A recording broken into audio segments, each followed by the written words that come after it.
I proudly rise today in a bipartisan effort to release the Epstein files, finally, after 5 administrations have covered it up. Earlier today, I attended the press conference where the survivors, they're not victims, the survivors of Jeffrey Epstein's sexual abuse and sex trafficking told their stories. And they told stories about how it started back in 1991, 1996, and they continued on through the decades. And they told stories about how they told someone and tried to get help. They told the FBI, and they weren't listened to.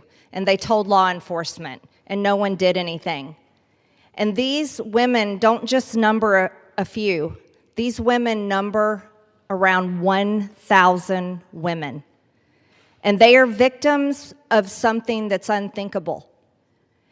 And this should have never, ever happened. This was the biggest fight I think I've seen in Washington, D.C. This is my 5th year here.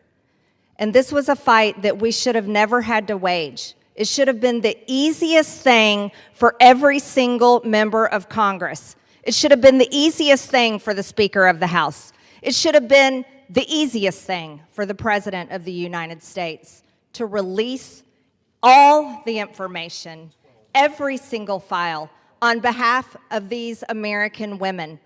These American women aren't rich, powerful elites.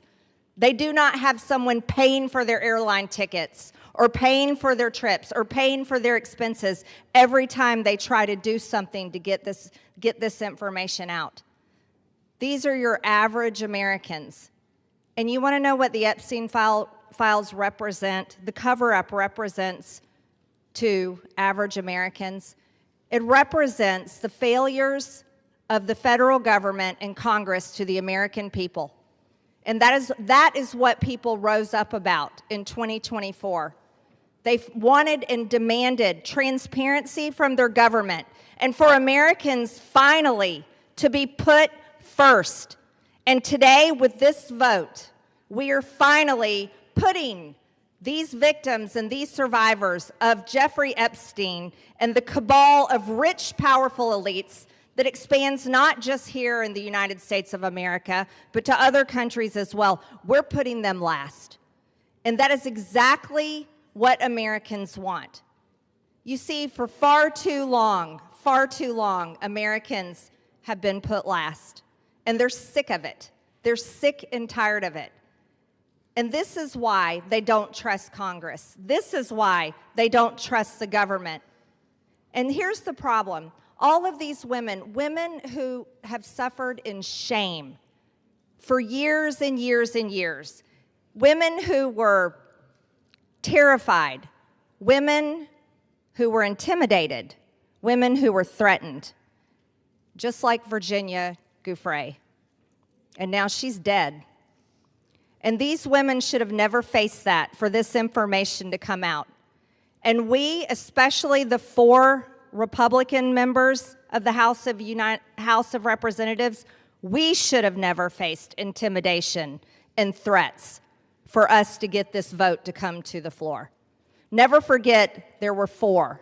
Thomas Massie, myself, Nancy Mace, and Lauren Boebert. We had to sign a discharge petition, and we had to fight through intimidation, and we had to endure it for months to push that discharge petition finally to 218 to get this vote to come out. This is what the American people are sick of, and rightfully so. Now, where does this go from here? The question will remain, will the Department of Justice release all the information? Will a judge in New York release the information? Will the CIA release the information? And will foreign governments release their information? Or will this continue after this vote today be a cover-up? A cover-up of the rich, powerful elites that bond together in sex and human trafficking abuse and all types of global business that enriches them but never serves Americans. The American people will know, and the victims, actually the survivors of Jeffrey Epstein, will know because they know the list of names. And I remain dedicated to my promise to read those names here on the House floor if those women ever find them in a place that it needs to be done. I yield back to